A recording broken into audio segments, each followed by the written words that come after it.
প্রতি বছর চন্দ্র আষাঢ়ের শুক্ল পক্ষের দ্বিতীয়া তিথিতে শুরু হয় জগন্নাথ দেবের রথযাত্রা। 9 দিনের মাথায় হয় উল্টো রথ। এবার উল্টো রথ যাত্রা শুরু হবে 5ই জুলাই। সনাতন শাস্ত্র মতে কৃষ্ণ তার ভাই বলরাম ও বোন সুভদ্রাকে নিয়ে রথে করে মামাবাড়ি বেড়াতে যান। সেই থেকে এই রথযাত্রার প্রচলন হয়। সহকর্মীদের পাঠানো তথ্য ছবিতে প্রতিবেদন।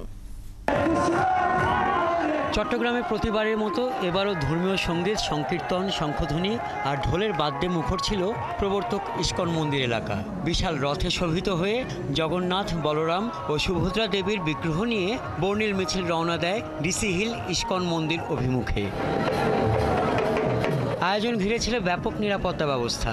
চট্টগ্রাম মহানগর পুলিশ ও স্বেচ্ছাসেবকদের সহযোগিতায় মিছিল শান্তিপূর্ণভাবে সম্পন্ন হয়। আগামী সপ্তাহে হবে উল্টো রথযাত্রা। তখন একইভাবে রথ আবার ইস্কন মন্দিরে ফিরিয়ে আনা হবে। অনেকেই ভগবানকে মন্দিরে দর্শন করতে যায় না, কিন্তু বছরে একদিন ভগবান রাস্তায় নেমে আসেন আমাদের মতো বাবাহত জীবদের উদ্ধার করার জন্য দর্শন দানের জন্য। প্রত্যেক বছরের মতো আমরা আমাদের সনাতনীদের সেই রথযাত্রা ভালোভাবে উদযাপিত করতে পারছি না, তারপর আমরা চেষ্টা করছি আমাদের সনাতনী ধর্ম রীতিনীতি আমরা পালন করে যাই, যেহেতু দেশ সবার এভাবে যাতে সুন্দরভাবে প্রতি বছর নিয়ে এবছর সবাই সবসময় করতে পারি, সবাই যাতে সুখে থাকে, আনন্দে থাকে, এই প্রার্থনাই করি। যারা রয়েছে বিশেষ করে পুরুষ। সিলেটে অনুষ্ঠিত হয়েছে 200 বছরের ঐতিহ্যবাহী রথযাত্রা উৎসব। আষাঢ়ের বৃষ্টি উপেক্ষা করে নগরীর 25টি মন্দির থেকে রথ নিয়ে আসেন ভক্তরা। এ সময় সনাতন কীর্তন রথযাত্রার উদ্বোধন করেন সিলেট সিটি কর্পোরেশনের সাবেক মেয়র আরিফুল হক। রথযাত্রা উপলক্ষে সিলেট নগরীর রিকাবি বাজার এলাকায় বসেছে 9 দিনের মেলা শুরু হয়। তো প্রথমে রথযাত্রা, তারপরেই আমাদের দুর্গাপূজা শুরু। তো আমরা এটাই মানি যে রথ টানে দুর্গা আসে। এখানে আমরা আসি আসলে সবাই আনন্দ উপভোগ করি, আমাদের ভগবান জগন্নাথের পূজা করি। সবাই মিলিত হবে, সম্মিলিত হবে, খুব সুন্দরভাবে আমাদের অনুষ্ঠান সুন্দরভাবে হচ্ছে, কোনো ধরনের কোনো ঝামেলা নাই। এবং আমাদের সিটিএসবি সহ অন্যান্য ডিবি আমরা মোতায়েন করেছি। আমরা নিজেরাও আমাদের উপপুলিশ কমিশনার ট্রাফিক, আমাদের এডিসি মিডিয়া সহ আমাদের উপপুলিশ কমিশনার নর্থ সাউথ সকলে আমরা বাইরে আছি এবং এটা সুন্দরভাবে সমাপ্ত হবে এটা আমরা প্রত্যাশা করছি। খুলনা নগরীর দৌলতপুরে প্রধান অতিথি হিসেবে জগন্নাথ দেবের রথযাত্রা উদ্বোধন করেন বিএনপি কেন্দ্রীয় কমিটির ছাত্র বিষয়ক সম্পাদক রাকিবুল ইসলাম বকুল। শুক্রবার বিকালে রথযাত্রা উদ্বোধন করে তিনি বলেন, সাম্প্রদায়িক সম্প্রীতির অনন্য উদাহরণ বাংলাদেশ। উৎসব মুখর ও ধর্মীয় ভাবগম্ভীর পরিবেশের মধ্য দিয়ে রাঙামাটির বিভিন্ন মন্দিরে রথযাত্রা উৎসব শুরু হয়েছে।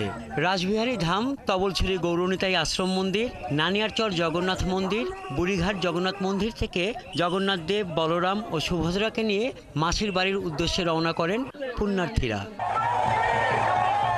গাজীপুরে ভাওয়াল রাজাদের ঐতিহ্যবাহী শতাব্দী প্রাচীন মানিক্য মাধবের রথযাত্রা ও রথমেলা শুরু হয়েছে।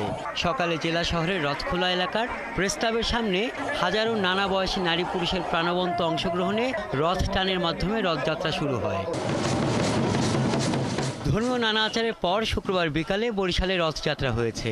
নগরীর জগন্নাথ দেবের মন্দির, ইস্কন মন্দির, হাটখোলা হরি মন্দির, লোকনাথ মন্দির থেকে এবার রথযাত্রা বের হয়ে নগরীর বিভিন্ন সড়ক প্রদক্ষিণ করে।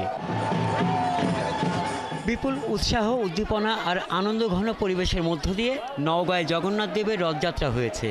সকালে শহরের ঐতিহ্যবাহী শ্রী শ্রী বুড়াকালী মাতার পুজো মণ্ডপ প্রাঙ্গণে নানা আচার ও ধর্মীয় অনুষ্ঠানের মধ্য দিয়ে শুরু রথযাত্রা উৎসবের উদ্বোধন করেন জেলা বিএনপির সদস্য মাসুদ হাসান তুহিন।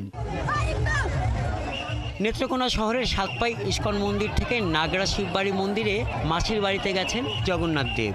ভক্তরা যেন তাদের ভগবানের সান্নিধ্য পান, সেজন্য জগন্নাথ দেব সড়কে নেমে এসেছেন। আর সেই ভগবানের রথ টেনে নিয়ে গেছেন বিভিন্ন বয়সের ভক্ত। এদিকে পটুয়াখালীর কলাপাড়ায় ব্যাপক উৎসাহ, উদ্দীপনা ও ধর্মীয় ভাবগম্ভীর্যের মধ্য দিয়ে জগন্নাথ আখড়া মন্দিরে সনাতন সম্প্রদায়ের ঐতিহ্যবাহী 9 দিনের রথযাত্রা উৎসব শুরু হয়েছে। এই উৎসব ঘিরে মন্দির ও সড়কে কঠোর নিরাপত্তা ব্যবস্থা গ্রহণ করে পুলিশ। চৈতন্য মহাপ্রভু নীলাচল থেকে এই ধারাটি বাংলায় নিয়ে আসেন। চৈতন্য ভক্ত বৈষ্ণবরা বাংলায় পুরীর অনুকরণে রথযাত্রার প্রচলন করেন। আয়োজকরা জানান, রথ উৎসব ঘিরে প্রশাসন কঠোর নিরাপত্তা ব্যবস্থা গ্রহণ করে। ঝালকাঠিতে জগন্নাথ দেবের রথযাত্রা উপলক্ষে শুক্রবার বিকেলে শহরের রাধা গোবিন্দ অঙ্গন, মদনমোহন আখড়াবাড়ি ও ইস্কন মন্দির থেকে পৃথক পৃথকভাবে 3টি রথ নিয়ে বের হয় বর্ণাঢ্য শোভাযাত্রা। রংপুর নগরীর পাকপাড়া মন্দির থেকে রথের শোভাযাত্রা বের হয়। এটি নগরীর বিভিন্ন সড়ক প্রদক্ষিণ করে ধর্মসভায় এসে শেষ হয়। হাসান আহমেদ, ৭১।